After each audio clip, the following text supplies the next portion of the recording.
கர்த்தர் நல்லவர். ஹல்லேலூயா. ரொம்ப வருடங்கள் கருத்து தமிழ்ல பிரசங்கம் பண்ண ஆண்டவர் உதவி செய்திருக்க ஆவியானவர் வழி நடத்துவாராக. ஹல்லேலூயா. அவன் கண்களை மூடி ஆண்டவரை நோக்கி பார்த்து ஜெபிப்போம். ஓ thank you Jesus, thank you Jesus, thank you Jesus, thank you Jesus. நீ நல்லவர் ஆண்டவரே. இந்த காலையில் ஆண்டவரே ஆவியானவரே எங்க மத்தியில் நீ அசைவாடுவீராக.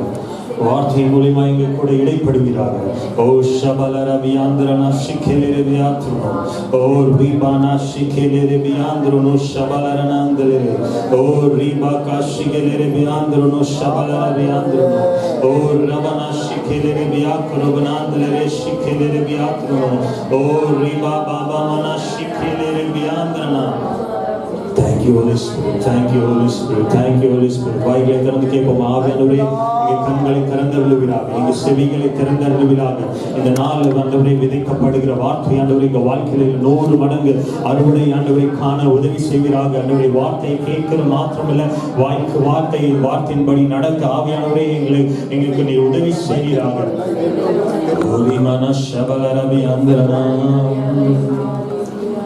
உம்மையே நம்புவேன், உண்மையாய்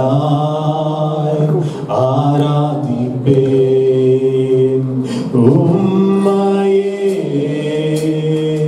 நம்புவேன், உண்மையாய் ஆராதிப்பேன். நம்பிக்கை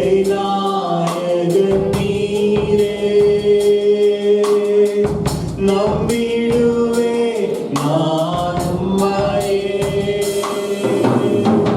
நம்பிக்கை நாயகன் நீரே, நம்பிடுவே நான் உம்மையே. இந்த வாழ்வு ஆசையாத கண்மலையே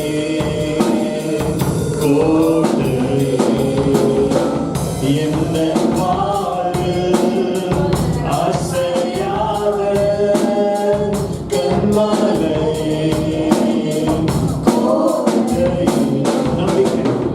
நம்பிக்கை நாயகன் நீரே, நம்பிடுவே நம்பிடுவே நான் உம்மையே. நம்பிக்கை நாயகன் நம்பிடுவே நான் உம்மையே.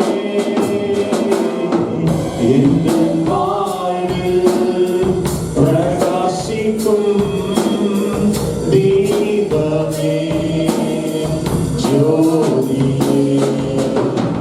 இந்த வாழ்வில் பிரகாசிக்கும் தீபமே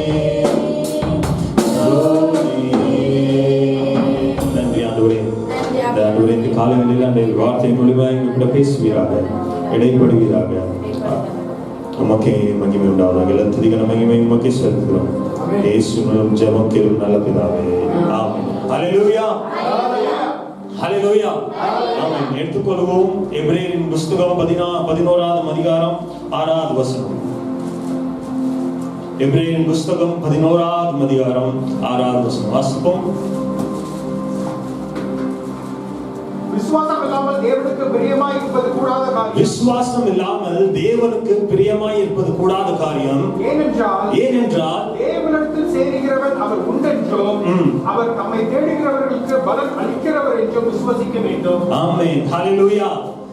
இன்னைக்கு பேச போறது தலைப்பு என்னன்னா, எப்படி விசுவாசத்தில் நடப்பது, விசுவாசத்தில் எப்படி நடப்பது. ஹல்லேலூயா. விசுவாசம் இல்லாமல் தேவனை பிரியப்படுத்துற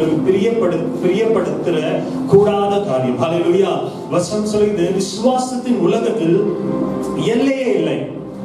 நல்லா கவனிங்க, விசுவாசத்தின் உலகத்தில் எல்லையே இல்லை.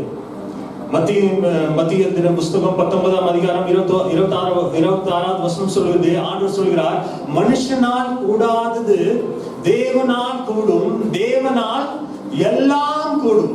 ஹல்லேலூயா.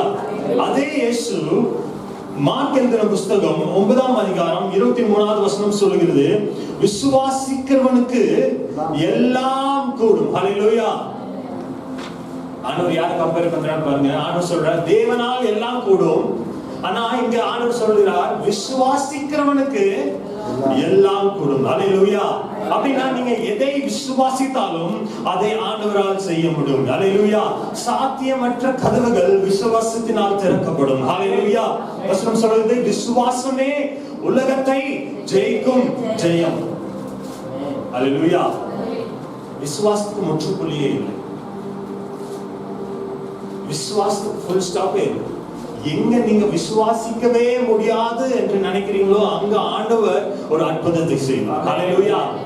மார்த்தா லாசரின் கதை பாத்தீங்கன்னா மரித்து 4 நாள் ஆச்சு. அடக்கம் பண்ணி லாசர் அடக்கம் பண்ணி 4 நாள் ஆச்சு.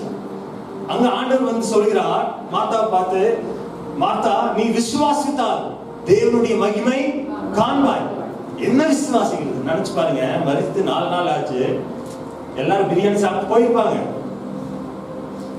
சமாதான மீட்டிங் நடந்திருக்கும். விசுவாசிக்கிறதுக்கு என்ன இருக்கு? ஆனா அங்க வந்து ஆண்டவர் சொல்றார் நீ விசுவாசித்தால் தேவனுடைய மகிமை காண்பாய். நல்ல கவனிங்க. அதுக்கு மார்த்தா என்ன சொல்றாருன்னா, ஆண்டவரே நான் விசுவாசிக்கிறேன், ஒரு நாள் என் தம்பிய பரலோகத்துல பார்ப்பேன், உயிர் தெழுந்த நாள்ல என் தம்பி என்ன செய்வேன், பரலோகத்துல பாப்பேன். ஆண்டவர் சொல்ற பரலோகத்துல பாக்குறதுல இன்னைக்கு விசுவாசித்தால் நீ தேவனுடைய மகிமை காண்பாய். ஹல்லேலூயா. மரித்து 4 நாள் ஆகி சடலம் அடக்கம் பண்ணப்பட்டும் ஆண்டவர் சொல்ற விசுவாசிக்கும் போது ஆண்டவர் அங்க ஒரு அற்புதத்தை செய்து லாசர் மீண்டும் உயிரோடு திரும்பி வந்தான். ஹல்லேலூயா. அதனாலதான் வசனம் சொல்றது அவர் விசுவாசத்தை தொடக்கிறவரும் விசுவாசத்தை முடிக்கிறவரும். ஹல்லேலூயா. நம்ம ஆராதிக்கிற தேவன் இல்லாதவை இருக்கிறவை போல அழைக்கிறது. ஹல்லேலூயா. அப்பனா நீங்க எதை விசுவாசித்தாலும் அதை அவர்னால் உருவாக்க முடியும். நீங்க எதை விசுவாசித்தாலும் அதை அவர்னால் செய்ய முடியும். ஹல்லேலூயா. நீங்க எதை விசுவாசித்தாலும் தேவனால் செய்யும். எடுத்துக்கொள்வோம். மத்திய புஸ்தகம் 17ஆம் அதிகாரம் 20வது வசனம்.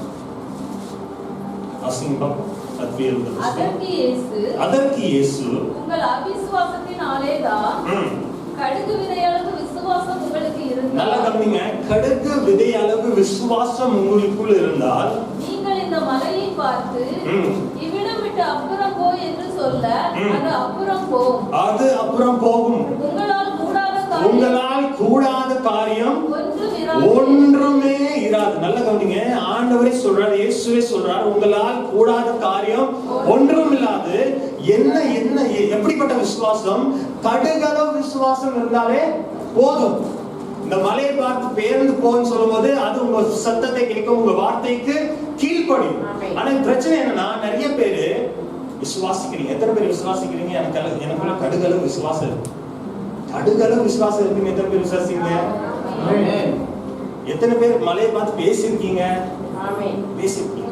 ஆனா நிறைய நேரத்துல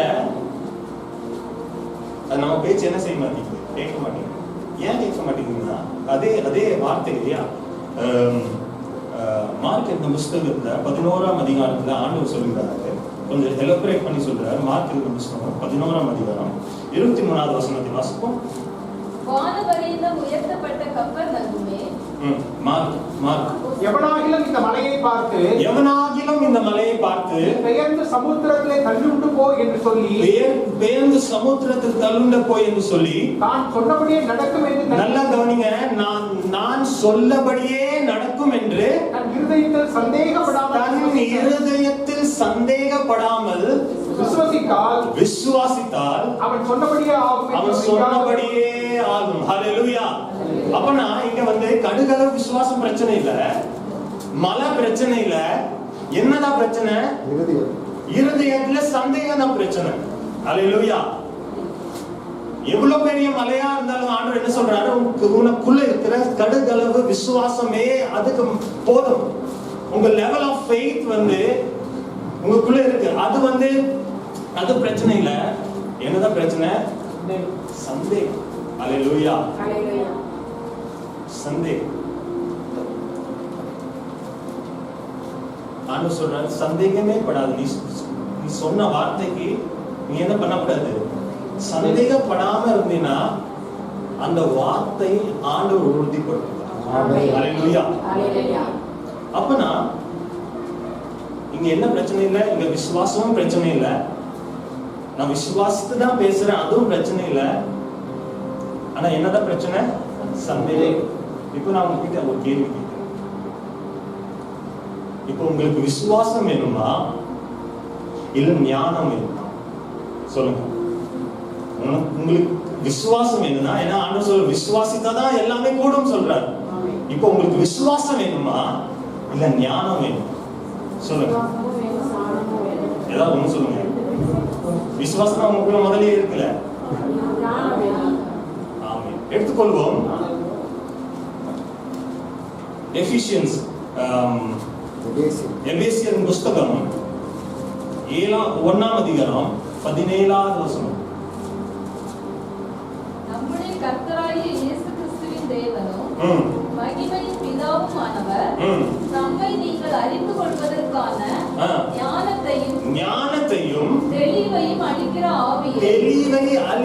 ஆவியும் உங்களுக்கு தந்தருள வேண்டும் என்று நாம் நம்மை அழைத்ததினாலே நமக்கு உண்டாயிருக்கிற நம்பிக்கை இன்னதென்றும் பரிசுத்தவான்களிடத்தில் தமக்கு உண்டாயிருக்கிற சுதந்திரத்தின் மகிமையின் ஐஸ்வர்யம் இன்னதென்றும் நாம் கிறிஸ்துவை மரித்தோரில் இன்னொரு வசனம் இருக்கு. உங்க மனக்கண்களை பிரகாசப்படுகிறது.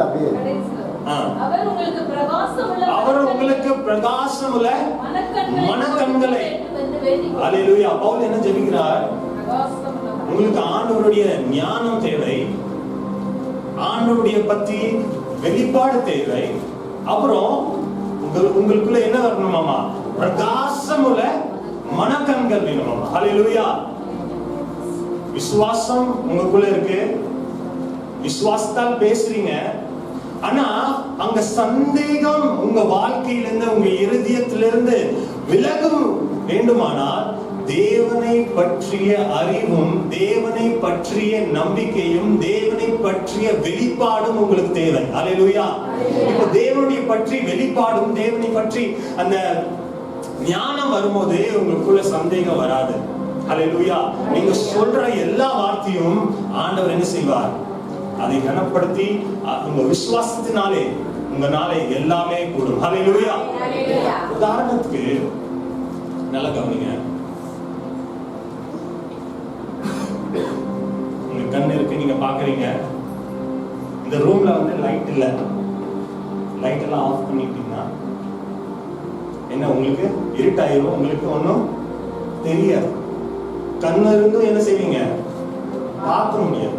அதே போலதான் கண் வந்து உங்க விசுவாசத்துக்கு அடையாளம் வச்சுக்கணும். உங்களுக்குள்ள விசுவாசம், கடுகளவு விசுவாசம் இருக்கு. ஆனா நீங்க எதுல இருக்கீங்க? இருட்டுல இருக்கு. அல்லேலூயா. ஆனா அந்த விசுவாசத்துக்கு, அந்த கண்ணுக்கு ஏற்ற வெளிச்சம் வரும்போது கண் செயல்பட ஆரம்பிக்குது. அதே போலதான் விசுவாசத்துக்கு ஏற்ற, அதை ஊக்குவிக்கிற, இல்லைன்னா அதுக்கு ஜீவன் தருகிற தேவனை பற்றிய அந்த அறிவு உங்களுக்குள்ள வரும்போது விசுவாசம் தானாக செயல்பட ஆரம்பிக்கும். அல்லேலூயா. விசுவாசத்துல நீங்க நடக்க ஆரம்பிப்பீங்க. நீங்க பெரிய பர்வதத்தை பார்த்து பேச ஆரம்பிப்பீங்க. அல்லேலூயா. அதனால்தான் தானியேல் 11ஆம் அதிகாரம் 32ஆம் வசனம் சொல்லுகிறது, தேவனை அறிகிற யார் தேவனை அறிந்து இருக்கிறார்களோ அவர் தேவனுக்காக பெரிய காரியங்களை செய்வார். தமிழ்ல வேற மாதிரி போட்டிருக்கு, ஆனா இங்கிலீஷ்ல போட்டிருக்கு those who know God they will do exploits. தேவனை அறிந்தவர்கள், தேவனை பற்றி ஞானம் உள்ளவர்கள், அவரை பற்றி வெளிப்பாடு உள்ளவர்கள் தேவனுக்காக என்ன செய்வாங்க? பெரிய காரியங்களை செய்வாங்க. அல்லேலூயா.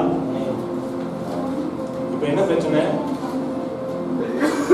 உங்களுக்குள்ள என்ன இருக்குங்க? கடுகளவு அந்த விசுவாசமே பெரிய பர்வதத்துக்கு போதும். உங்களுக்குள்ள இருக்க கடுகள விசுவாசமே பெரிய பர்வதத்தை தகர்க்க போதும்.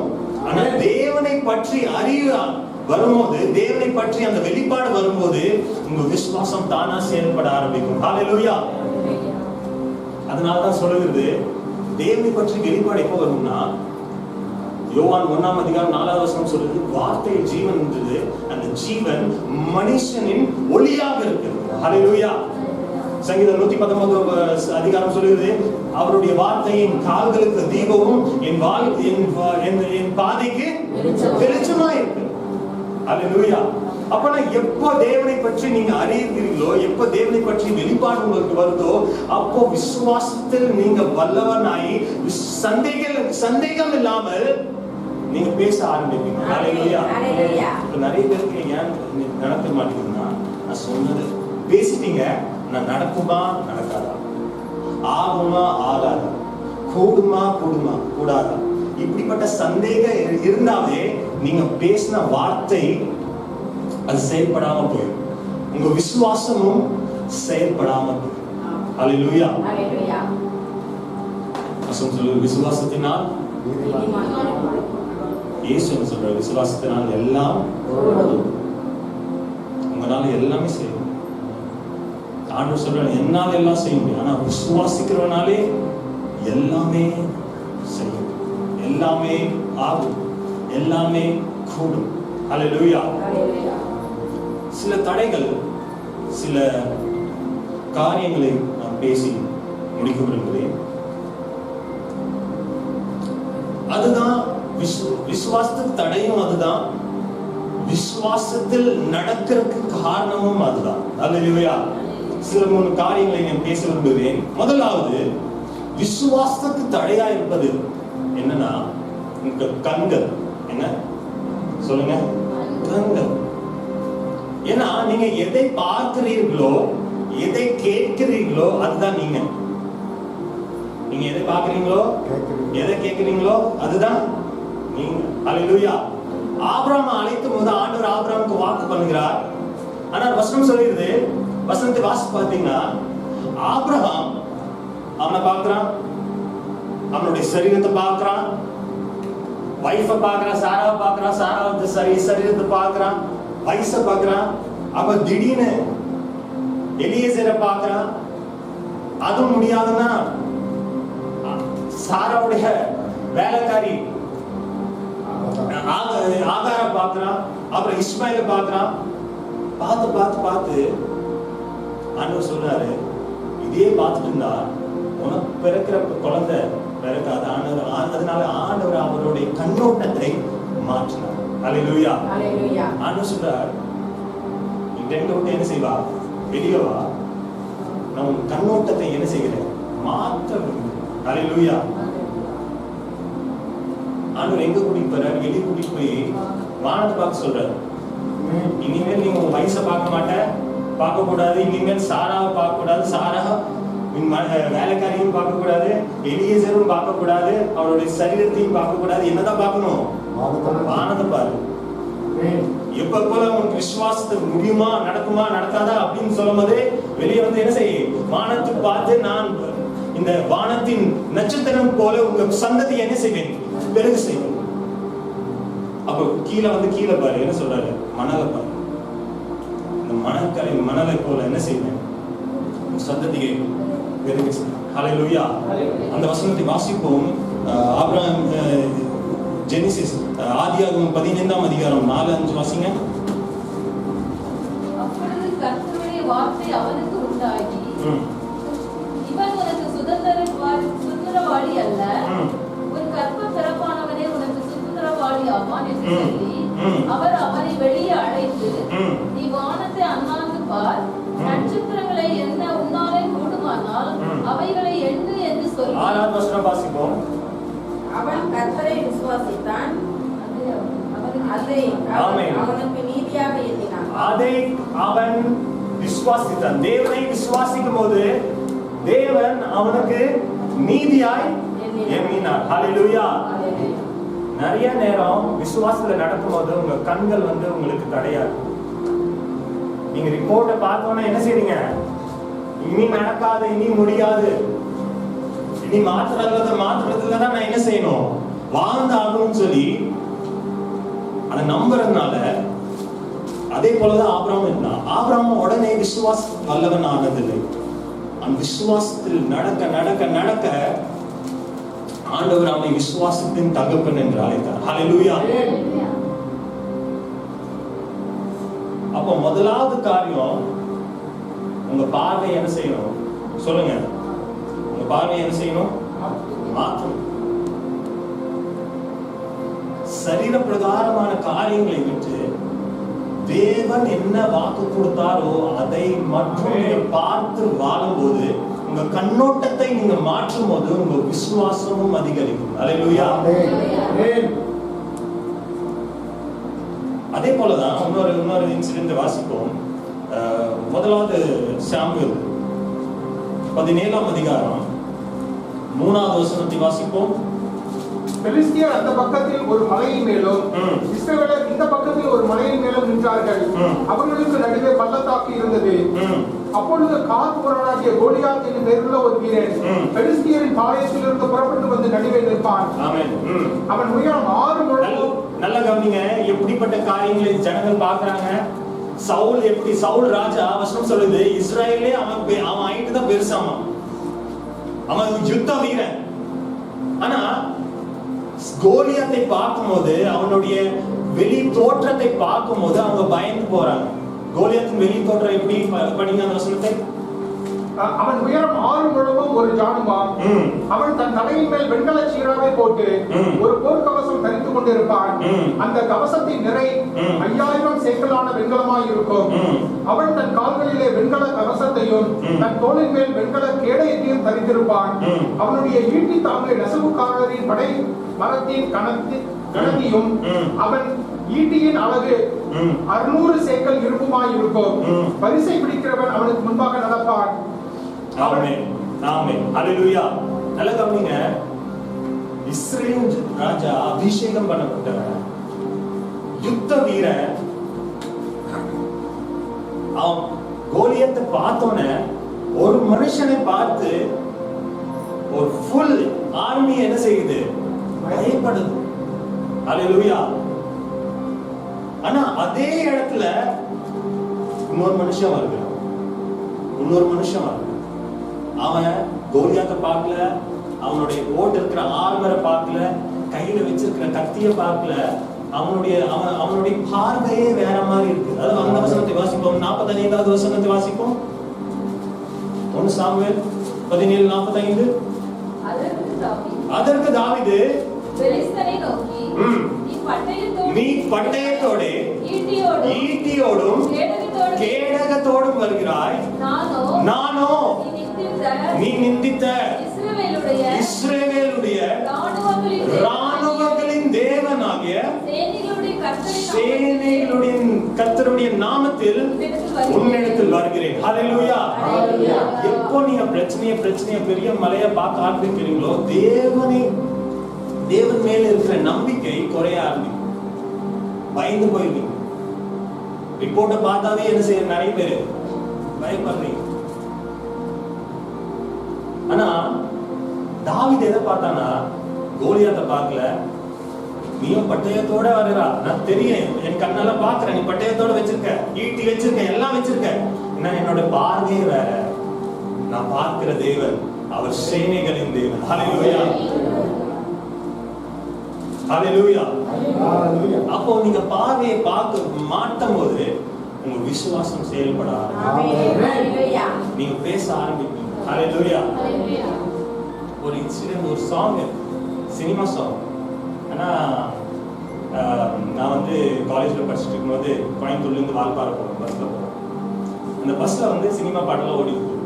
அடுத்த ஒரு பாட்டு வந்து எம்ஜிஆரோட பாட்டு இன்னும் என் காதில் தோணிச்சிட்டு இருக்கு. அது என்ன பாட்டுனா, கண்ணை நம்பாதே உன்னை ஏமாற்றும் நீ பார்க்கும் தோற்றம் உண்மை இல்லாதது. அல்லேலூயா. நிறைய நேரம் உங்க கண் என்ன செய்யும்? உங்களை ஏமாற்றும், உங்களை விசுவாசிக்க விடாது, உங்க ஆண்டவரை நம்ப விடாது. ஆனா எப்போ உங்க பார்வையை நீங்க மாற்றீங்களோ அங்க உங்க விசுவாசம் செயல்பட ஆரம்பிக்கும். அங்க ஆண்டவர் மேல் இருக்கிற நம்பிக்கை, விசுவாசம் அதிகரிக்கும். அங்க நீங்க பேச ஆரம்பிப்பீங்க. ஹல்லேலூயா. அங்க ஒரு அற்புதமா நடக்க ஆரம்பிக்கும். அங்க உங்க கடுகள விசுவாசம் பெரிய பர்வதத்தை முறித்து போடும். ஹல்லேலூயா. அதனால அந்த வசனம் சொல்லுகிறது, அந்த வசனத்தை வாசிப்போம். 2 கொரிந்தியர் 4:18 வாசிங்க. 2 கொரிந்தியர் 4:18. ஏனெனில் காணப்படுகிறவைகள் அநித்தியமானவைகள், காணப்படாதவைகளோ நித்தியமானவைகள். ஹல்லேலூயா. எது நீங்க பாக்குறீங்களோ இங்கிலீஷ்ல சொல்கிறது அதெல்லாம் டெம்பரவரி. ஆனா பார்க்காததுதான் பெர்மனன்ட். ஹல்லேலூயா. நித்தியமானவைகள். எப்போ நீங்க உங்க பார்வையை மாற்றுறீங்களோ, எப்போ நீங்க ஆண்டவரை பார்க்க ஆரம்பிக்கிறீங்களோ, அவர் மேல விசுவாசமா இருக்க ஆரம்பிக்கிறீங்களோ, உங்க வாழ்க்கையில ஆண்டவர் செயல்பட ஆரம்பிப்பார். ஹல்லேலூயா. விசுவாசத்தில் நடக்கிற மனுஷன் எதை பார்க்க விரும்புறானோ அதை மட்டும்தான் பேசும். சொல்லுங்க, பக்கத்துல பார்த்து சொல்லுங்க. விசுவாசத்தில் நடக்கிற மனுஷன் எதை பார்க்க விரும்புகிறானோ அதை மட்டும்தான் பேசும். அப்ப நீங்க பலவீனத்தை பேசும்போது பலவீனம் உங்களை தாக்கும். சுகவீனத்தை பேசும்போது, வறுமையை பேசும்போது வறுமை உங்களை தாக்கும். ஆனா நீங்க எதை பார்க்க விரும்புறீங்களோ அதை பேசும்போது ஆண்டவர் வசனம் சொல்லுது. அதுதான் எபிரேயர் 11:6 சொல்லுது, விசுவாசம் இல்லாமல் தேவனை பிரியப்படுத்துவது கூடாத காரியம். ஹல்லேலூயா. முதலாவது என்ன சொன்னேன்? கண்கள் தடையாது, கண் பார்வை அதை மாற்றும் போது உங்க விசுவாசத்தின் அளவு அதிகரிக்கும். ஹல்லேலூயா. இரண்டாவது பக்கத்துல சொல்லுங்க, உங்க காது. நீங்க கேட்கறது உங்க விசுவாசத்துக்கு தடையா இருக்கும். அதை நீங்க எதை கேட்கிறீங்களோ அது உங்க விசுவாசத்துக்கு வளர்ச்சியா காணப்படும். ஹல்லேலூயா. எடுத்துக்கொள்வோம் நம்பர்ஸ், என்னாகும் 13ஆம் அதிகாரம். என்னாகும் 13ஆம் அதிகாரம் 26வது வசனத்தை வாசிங்க. அவர்கள் 13. அவர்கள் பாரான் வனாந்தரத்தில் இருக்கிற காதேசுக்கு வந்து மோசே ஆரோன் என்பவர்களிடத்திலும் இஸ்ரவேல் புத்திரராகிய சபையார் எல்லாரிடத்திலும் சேர்ந்து அவர்களுக்கும் சபையார் அனைவருக்கும் சமாச்சாரத்தை அறிவித்து தேசத்தின் கனிகளை அவர்களுக்கு காண்பித்தார்கள். அவர்கள் மோசேயை நோக்கி, நீர் எங்களை அனுப்பின தேசத்துக்கு நாங்கள் போய் வந்தோம். அது பாலும் தேனும் ஓடுகிற தேசம்தான். இது அதனுடைய கனி. ஆனாலும் இந்த தேசத்திலே குடியிருக்கிற ஜனங்கள் பலவான்கள், பட்டணங்கள் அரணிப்பானவைகளும் மிகவும் பெரியவைகளுமாய் இருக்கிறது. அங்கே ஏனாக்கின் குமாரரையும் கண்டோம். அமலேக்கியர் தென்புறமான தேசத்தில் குடியிருக்கிறார்கள். ஏத்தியரும் எபூசியரும் எமோரியரும் மலை நாட்டில் குடியிருக்கிறார்கள். கானானியர் கடல் அருகேயும் யோர்தான் அண்டையிலும் குடியிருக்கிறார்கள் என்றார். ஆமென். நல்லா கவனிங்க. 12 பேர் வேவ் பார்க்க போறாங்க. 12 பேர் வேவ் பார்த்து வந்து மோசேக்கு அங்க ரிப்போர்ட் கொடுக்குறாங்க. என்ன ரிப்போர்ட் கொடுக்குறாங்க? நீங்க சொன்னபடியே அது பாலும் தேனும் ஓடுகிற நிலம் தான். ஆனா அதே அவங்க என்ன சொல்றாங்கன்னா, அங்க பெரிய பெரிய ராட்சசர் இருக்கிறாங்க, பெரிய பெரிய ஆட்கள் இருக்காங்க, பெரிய யுத்த வீரர்கள் இருக்காங்க. நம்ம அவங்களை ஜெயிக்க முடியாது. ஹல்லேலூயா. இது கேட்டோன்னே ஜனங்கள் பயப்பட ஆரம்பிக்கிறாங்க. ஜனங்கள் திகில் அடைய ஆரம்பிக்கிறாங்க. ஜனங்களுடைய விசுவாசம் கம்மியாக ஆரம்பிக்குது. ஹல்லேலூயா. அதை நிறுத்தும்படியாக உடனே காலேப் என்ன செய்யறான்? அடுத்த வசனத்தை வாசிங்க, 30வது வசனம். அப்பொழுது காலேப் மோசேக்கு முன்பாக ஜனங்களை அமர்த்தி நாம் உடனே போய் அதை சுதந்தரித்துக் கொள்வோம், நாம் அதை எளிதாய் ஜெயித்துக் கொள்ளலாம் என்றான். அவனோட கூட போய் வந்த மனிதரோ, நாம் போய் அந்த ஜனங்களோடு எதிர்க்க நம்மாலே கூடாது, அவர்கள் நம்மை பார்க்கும் பலவான்கள் என்றார்கள். ஆமென். ஹல்லேலூயா. ஹல்லேலூயா. நல்லா கவனிங்க. இந்த 10 பேர் ரிப்போர்ட் கேட்டோன்னே ஜனங்கள் என்ன செய்யறாங்க? பயப்படுறாங்க, திகில் அடைறாங்க. அவங்க வாழ்க்கையில விசுவாசம் என்ன செய்யுது? கம்மியாக ஆரம்பிக்குது. அதனால்தான் எபிரேயர் 3ஆம் அதிகாரம் லாஸ்ட் வசனம் சொல்லுது, அவங்க விசுவாசத்தினாலே, விசுவாசம் இல்லாதனாலே கானானுக்குள்ள என்ன செய்ய முடியல? பிரவேசிக்க முடியல. அவ்விசுவாசத்தினால் கானானுக்குள்ள என்ன செய்ய முடியல? பிரவேசிக்க முடியல. இப்பவும் பிரச்சனை அதுதான். நல்லா கவனிங்க. 10 பேரோட இடத்துல இருக்காங்க, 2 பேரோட இடத்துல இருக்காங்க. இப்போ 10 பேர் சொல்றது கேட்பீங்களா, 2 பேர் சொல்றது கேட்பீங்களா? 10 பேர் சொல்றது. ஆமா, 10 பேர் சொல்றதா கேட்பீங்க. அப்பனா எப்போ நீங்க உலகத்துல இருக்கீங்களோ, அந்த பக்கத்துல இருக்கிற ஜனங்களோட பேச்செல்லாம் கேட்கறீங்களோ, நீங்க எப்பவுமே விசுவாசத்துல என்ன செய்ய முடியாது, வளர முடியாது. ஹல்லேலூயா. 10 பேர் என்ன சொல்றாங்க? முடியாதுன்னு சொல்றாங்க, செய்ய முடியாது, நாங்க போய் தோத்துருவோம், இதை சாதிக்க முடியாது, இந்த தேசத்தை சுதந்திரிக்க முடியாதுன்னு சொல்றாங்க. ஆனா 2 பேர் என்ன சொல்றாங்க? முடியும் சொல்றாங்க. ஆனா ஜனங்கள் எதை தான் விசுவாசிக்கிறாங்க? 10 பேர் தான் விசுவாசிக்கிறாங்க. ஹல்லேலூயா. அதே போலதான் எவ்வளவு வார்த்தையை பிரசங்கித்தாலும் சில பேர் உலகத்தில் இருக்கிறதுனால, நிறைய அவிசுவாசி மக்கள் சூழ்ந்து இருக்கிறதுனால, எது உண்மையோ அதை என்ன செய்ய மாட்டேங்கிறாங்க, நம்ப மாட்டேங்கிறாங்க. ஹல்லேலூயா. அப்ப நான் விசுவாசத்துல வளர்றதுக்கு முக்கியமா என்ன செய்யணும்னா, உங்க காதை என்ன செய்யணும், ஒத்திக்கணும். அவிசுவாசமாய் பேசுகிற ஜனங்களுக்கு இடத்துல பேசக்கூடாது. பயத்தை பேசுகிற ஜனங்கள் இடத்துல ஐயோ இப்படி நடந்துருமே, இப்படி ஆயிருமே, நீங்க என்ன செய்வீங்க அப்படின்னு ஜனங்கள் சொல்ல சொல்ல நமக்குள்ள என்ன செய்யும், பயம் வரும். ஹல்லேலூயா. 1 சாமுவேல் 10:27 சொல்லுது, சவுல் ராஜா பத்தி சொல்ற வசனம் சொல்லுது, சவுல் காது கேளாதவன் போல் இருந்தான். என்ன, சவுல் ராஜா ஆகும் போது ஜனங்க பார்த்து சொல்றாங்க, நீ ஒண்ணுக்கு லாக்கி இல்லாத, நீ எப்படி எனக்கு ராஜா ஆகலாம், உன்னால எங்க தேசத்தை விடுதலை ஆக்க முடியாது அப்படின்னு சொல்லி நிறைய ஜனங்கள் சவுலுக்கு விரோதமாய் பேசிட்டு இருக்கும்போது சவுல் காது கேளாதவன் போல இருந்தான். ஹல்லேலூயா. ஏன்னா விசுவாசத்துக்கு முக்கியமான காரியம் என்னன்னா, நீங்க எதை கேட்கிறீங்களோ அதை தான் நம்புவீங்க. அதுதான் ரோமர் 8ஆம் அதிகாரம் 10ஆம் அதிகாரம் 17ஆம் வசனம் சொல்லுது, விசுவாசம் கேள்வினால் வரும், கேள்வி தேவனுடைய வார்த்தையினால். faith comes by hearing. நீங்க எதை கேட்கிறீங்களோ அதை மூலமே தான் உங்களுக்குள்ள என்ன வரும், விசுவாசம் வரும். ஹல்லேலூயா. உன் காது கேளாத போல ஆகிட்டான். ஹல்லேலூயா. நல்ல கவிங்க. விசுவாசத்துல நடக்கும்போது நீங்க எது பார்க்குறீங்களோ அது ரொம்ப முக்கியம், நீங்க எதை கேட்குறீங்களோ அது முக்கியம், 3வது நீங்க எதை பேசுறீங்களோ அது முக்கியம். ஹல்லேலூயா. 3வது காரியம், 2 விஷயங்களை சொல்லி முடிந்து விரும்புகிறேன். லூக்கா எழுதின சுவிசேஷம் 1ஆம் அதிகாரம் 18ஆவது வசனம் வாசிங்க. லூக்கா எழுதின சுவிசேஷம் 1ஆம் அதிகாரம் 18ஆவது வசனம். அப்பொழுது சகரியா தேவதூதனை நோக்கி இதை நான் எதினால் அறிவேன், நான் கிழவனாய் இருக்கிறேன், என் மனைவியும் வயது சென்றவளாய் இருக்கிறாளே. ஆமென். இங்க சகரியாவுக்கு குழந்தை இல்லை. சகரியா ஒரு ஆசாரியர்.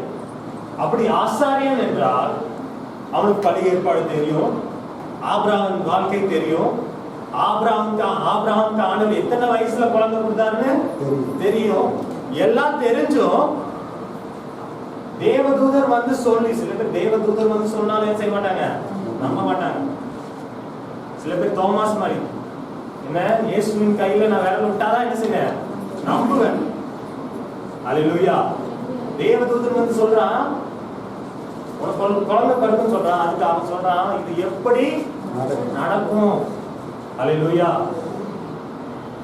அப்பனா விசுவாசத்தில் நடக்கும்போது முக்கியமான காரியம் என்னன்னா, வார்த்தைகள் எப்படி நடக்கும் என்று அவிசுவாசம் வார்த்தை சொல்லும் போது தேவதூதன் என்ன செய்யறான், வாய் என்ன செய்யறான், அடைச்சு போடுறான். ஹல்லேலூயா. எப்போ வரைக்கும் பேசாம இருந்தானா, குழந்தை பிறக்கிற வரைக்கும் பேசாம இருந்தான். ஏன்னா உங்க வசனம் சொல்லு, நாவின் அதிகாரத்துல ஜீவனும் மரணமும் இருக்கு. 2 கொரிந்தியர் புத்தகம் 4ஆம் அதிகாரம் 17ஆம் வசனத்தை வாசிப்போம்.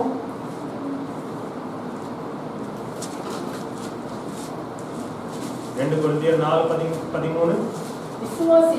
விசுவாசித்தேன் ஆகையால் பேசினேன் என்று எழுதியிருக்கிறபடி நாங்கள் அந்த விசுவாசத்தின் ஆவியை உடையவர்களாய் இருந்து விசுவாசிக்கிறபடியால் என்ன செய்கிறோம்? பேசுகிறோம். அல்லேலூயா. விசுவாசிக்கிறபடியால் என்ன செய்கிறோம்? பேசுகிறோம். அப்பனா அவிசுவாச வார்த்தை உங்க வாயிலிருந்து என்ன செய்யக்கூடாது? வரக்கூடாது. அவிசுவாச வார்த்தை பேச பேச பேச உங்க வாழ்க்கையில ஆண்டவர் என்ன செய்ய மாட்டாரு? கிரியை செய்வார். விசுவாசம் இல்லாமல் தேவனை பெரியப்படுத்துகிற காரியம் கூடாத காரியம்.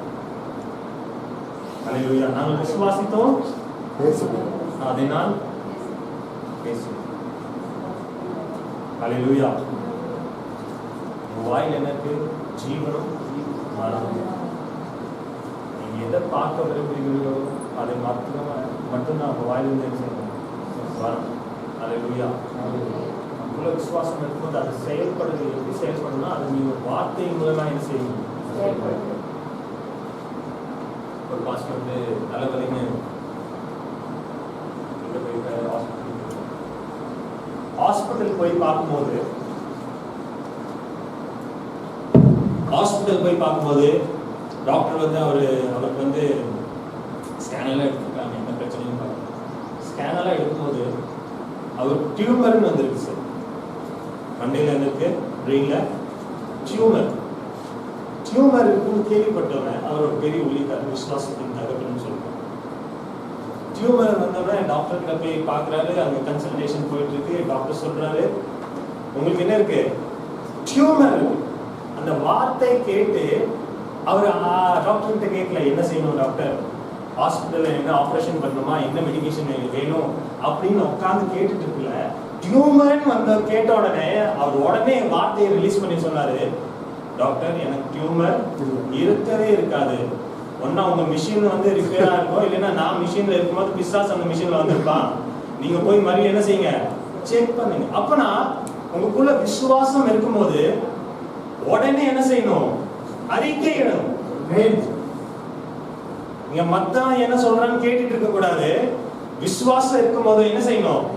அறிக்கையிடணும். அந்த வார்த்தையை பேசும்போதுதான் அது உறுதிப்படுத்துறது உங்களுக்குள்ள அசையாத விசுவாசம் உங்களுக்குள்ள இருக்கு. ஹல்லேலூயா.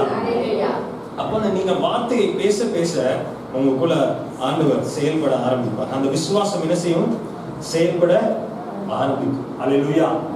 கடுகளவு விசுவாசம் இருந்தா போதும். எத்தனை பெரிய பர்வதத்தை நீங்க பார்த்து பேசலாம். பெரிய பர்வதத்தை பார்த்து நீங்க பேசலாம். அதனால தான் ஆண்டவர் சொல்றாரு, விசுவாசம் உள்ளவனுக்கு எல்லாமே சாத்தியம், எல்லாமே கூடும். நீங்க விசுவாசித்தால் உங்களுக்கு எல்லாமே கூடும். ஹல்லேலூயா.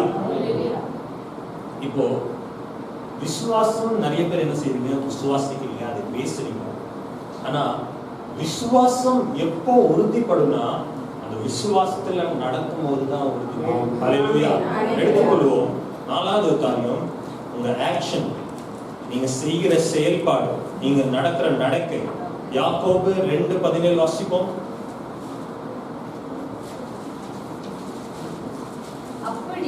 அப்படியே விசுவாசமும் கிரியை இல்லாதிருந்தால் தன்னில்தானே செத்ததாய் இருக்கும். ஒருவர் உனக்கு விசுவாசம் உண்டு, எனக்கு கிரியைகள் உண்டு, கிரியைகளில் இல்லாமல் உன் விசுவாசத்தை எனக்கு காண்பி, நான் என் விசுவாசத்தை என் கிரியைகளினாலே உனக்கு காண்பிப்பேன் என்பானே. ஆமென். 22வது வசனம். விசுவாசம் அவனுடைய கிரியைகளோட கூட முயற்சி செய்து கிரியைகளினாலே விசுவாசம் பூரணப்பட்டது. ஹல்லேலூயா. உங்க விசுவாசம் எப்போ பெர்ஃபெக்ஷனுக்குள்ள போகும், பூரணப்படையும், எப்போ முழுமையா இருக்கும்? நீங்க மனசுல விசுவாசிக்கிறீங்க, வார்த்தையில பேசுறீங்க. அது மட்டும் இல்ல, நீங்க செயல்பட ஆரம்பிக்கும் போதுதான் விசுவாசம் என்ன செய்யும்? பூரணப்படும். ஹல்லேலூயா. கடைசி வசனத்தை வாசிப்போம். 2:26. அப்படியே ஆவி இல்லாத சரீரம் செத்ததாய் இருக்கிறது போல கிரியைகள் இல்லாத விசுவாசம் செத்ததாய் இருக்கிறது. ஹல்லேலூயா. நீங்க எவ்வளவு பெரிய விசுவாசமா இருந்தாலும், எவ்வளவு அறிக்கை செய்தாலும், விசுவாசம் எப்ப பூரணப்படுது சொல்லுங்க? கிரியை செய்யும் போது. அல்லேலூயா. நீங்க கிரியை செய்யும் போது விசுவாசம் என்ன செய்யுது? பூர்ணம். உதாரணத்துக்கு உங்களுக்கு தலைவலின்னு வச்சுக்கோ. தலைவலின்னா உடனே என்ன செய்யக்கூடாது? பேராசிட்டமால மாத்திரையா சாப்பிடக்கூடாது. நீங்க விசுவாசிங்க, என்ன விசுவாசிங்க? அவர் தலைவலியால் நான் என்ன செய்யறேன்? சுகமாகிறேன். அந்த விசுவாசத்தை அபியாசப்படும். அந்த விசுவாசத்துல நடங்க. விசுவாசிக்கிறீங்கன்னா அதை என்ன செய்யணும்? அபியாசப்படும். நடங்க. 2 நாள் தலைவலி, 2 நாளும் உங்க தலைவலி மாறலைன்னா அப்புறம் என்ன செய்யுங்க? மெடிசன். அதே போல விசுவாசத்துல நீங்க வளர ஆரம்பிப்பீங்க. மறுபடியும் தலைவலி இருக்குது, மறுபடியும் காய்ச்சல் வருது, முடியல. உங்க விசுவாசத்தை, உங்க ரத்தத்தை, ஆண்டவருடைய ரத்தத்தை நீங்க மெடிடேட் பண்றீங்க. தேவனுடைய வார்த்தையை நீங்க மெடிடேட் பண்றீங்க. ஆண்டவரே உங்க வார்த்தையை சொல்லி இருக்குது, சுகம் பலன் எனக்குள்ளே இருக்கிறது, உங்க தழும்புகளாலே நான் சுகமாகிறேன், நீர் எனக்காய் நீ காயப்பட்டிருந்து அதை மெடிடேட் பண்ண 10 நாள் நீங்க முதல்ல 2 நாள் கழிச்சு மாத்திரை சாப்பிட்டீங்க. இப்ப 10 நாள் கழிச்சு என்ன செய்றீங்க? அப்புறம் ஒரு எல்லைக்குள்ள, ஒரு பரிமாணத்துக்குள்ள போவீங்க. அங்க என்னன்னா நீங்க விசுவாசிக்கிறது உடனே உங்களுக்கு வாழ்க்கையில ஹல்லேலூயா, உடனே உங்க வாழ்க்கையில. அதனால்தான் எபிரேயர் இந்த வசனத்தை வாசி முடிப்போம். எபிரேயர் 5ஆம் அதிகாரம் 12 இருந்து 14 வசனம் வாசிப்போம். எபிரேயர் 5ஆம் அதிகாரம் 12 இருந்து 14 வாசிங்க பார்ப்போம்.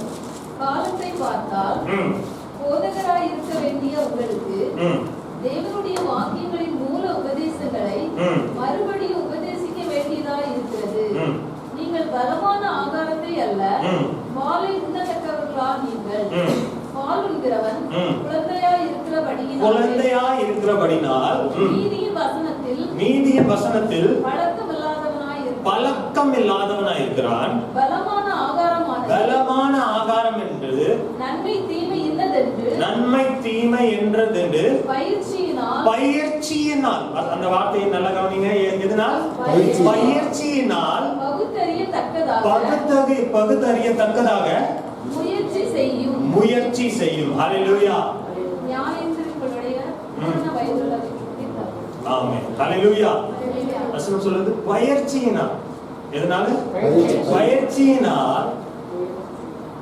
நீங்க குழந்தையா இருக்காம எதுக்குள்ள வருவீங்க?